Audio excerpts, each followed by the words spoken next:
Welcome back dear student. स्वागत है आपका ये लेक्चर सीरीज एम्प्लॉयमेंट लॉ के अंदर। आज जो हम पढ़ रहे हैं वो है पेमेंट ऑफ ग्रेजुटी एक्ट। यहाँ पे सबसे पहले हमें मीनिंग समझनी होगी कि ग्रेजुटी है क्या।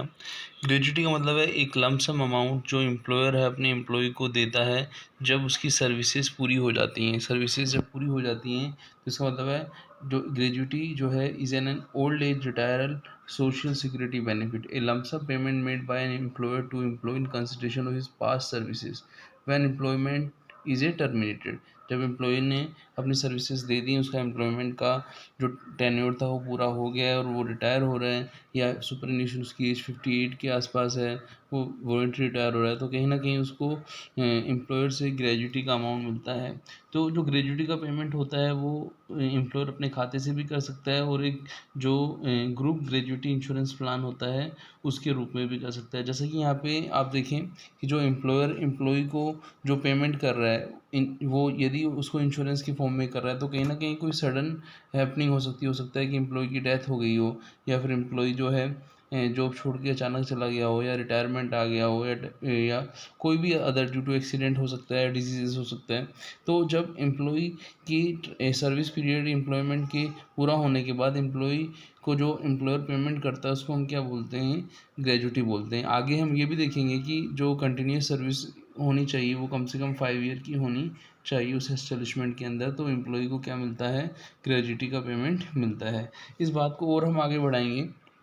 ग्रेजुटी एक्ट एक तरीके से सोशल सिक्योरिटी का पार्ट है। सोशल सिक्योरिटी का मतलब ये हुआ कि सोसाइटी के अंदर आप ये देखें तो एक इंश्योरेंस स्कीम है जो मैंडेटरी है एम्प्लॉयर का एम्प्लॉय को पेमेंट करना, और ये एक तरीके से रिटायरमेंट बेनिफिट है। रिटायरमेंट बेनिफिट मतलब हुआ कि जब एम्प्लॉय रिटायर होगा तब उसे ग्रेजुटी का अमाउंट मिलेगा। और ये जो एक्ट है आपका पार्लियामेंट में जो पास हुआ था वो 21 अगस्त 1972 को हुआ था, और जो कम इनटू फोर्स था वो आफ्टर 1 मंथ 14 आपका 16 सितंबर 1972 में ही इसका इम्प्लीमेंट भी हो गया था।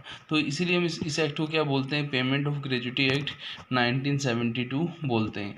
अभी तक हमें जो हमने पेमेंट ऑफ ग्रेजुटी के बारे में पढ़ा, हमें इंट्रोडक्शन क्लियर हुआ कि ये जो आपका एक्ट है ये कब इम्प्लीमेंट हुआ था, इस एक्ट का जो है पर्पस क्या है, इन चीज़ों को हमने यहाँ पे पढ़ा। अब हम देखते हैं कि जो पेमेंट ऑफ ग्रेजुटी एक्ट है इसके कारण जो बेनिफिट मिलता है वो क्या क्या एम्प्लॉय को बेनिफिट मिलता है उसकी यहाँ पे हम बात करते हैं। The payment of gratuity has amended from time to time to bring it tune with that prevailing situation. Recently act has been amended twice and hence the ceiling on the amount of gratuity from 10 lakh to 20 lakh कि जो gratuity का amount था उसको जो है amount जो था 10 लाख था उसको बढ़ा के कितना कर दिया है, 10 लाख कर दिया गया है। यहाँ पे हम ये देखें, ये ग्रेजुटी एक्ट है ये वही आपका JNK को छोड़कर पूरे ऑल ओवर इंडिया जो है एप्लीकेबल है ना।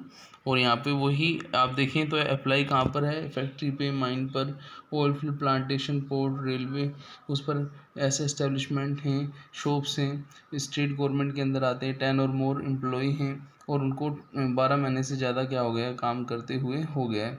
और 10 और मोर एम्प्लॉय जो हैं उसकी लिमिट जो है वो इस state as well as central government के केस में भी क्या होती है, लागू होती है। तो यहाँ पे एप्लीकेबिलिटी की हमने बात की कि ये जो आपका एक्ट है कहाँ कहाँ पे एप्लीकेबल होता है। अब यहाँ पे हम देखें in exercise of the power conferred by the clause C the central government has specified motor transportation undertaking club, chamber of commerce, industry, inland water transport establishment.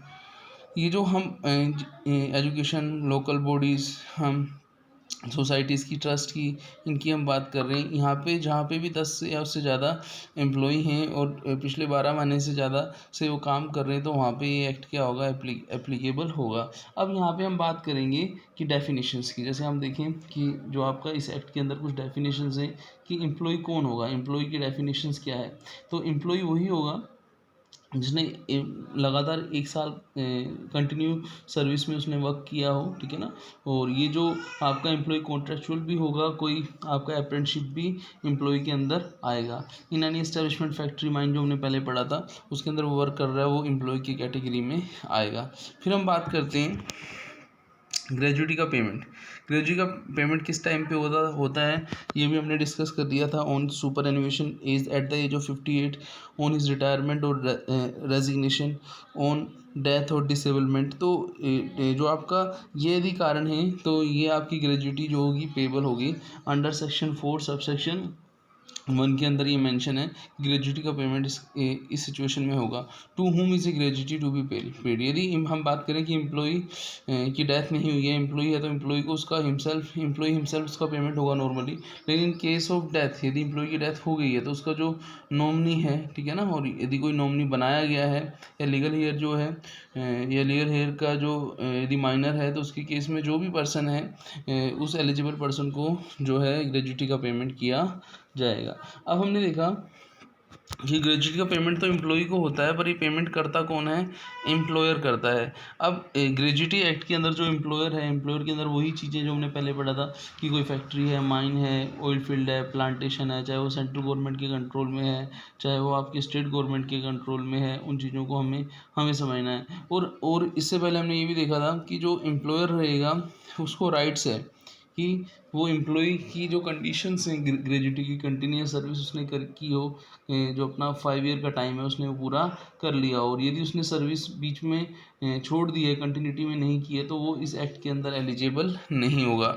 तो हमने यही समझा कि जो इंडिया के अंदर जो आपका पेमेंट ऑफ ग्रेजुटी एक्ट है उसका पर्पज़ यही है कि एम्प्लॉई को इन सिचुएशन के केस में, सिचुएशन हो सकती है सुपर एन्यूएशन की हो, जो उसने एज अटेन कर ली हो, या उसने रिटायरमेंट या उसकी डेथ हो गई हो, और या फिर डिसेबलमेंट हो गया है, तो किसी भी कारण से उसको जो आपका एम्प्लॉई है उसको पेमेंट ऑफ ग्रेजुटी होगा। सेक्शन जो है 4 बताती है gratuity shall be payable to the employee on termination of his employment after he has render continuous service not less than 5 year. ठीक है ना, उसकी कंटिन्यूस सर्विस जो है 5 ईयर की होनी चाहिए, मतलब कम से कम 5 साल उसने कंटिन्यूस सर्विस दी है, उसके बाद उसको जो है एम्प्लॉयमेंट का पूरा होने के बाद उसको ग्रेजुटी मिलती है।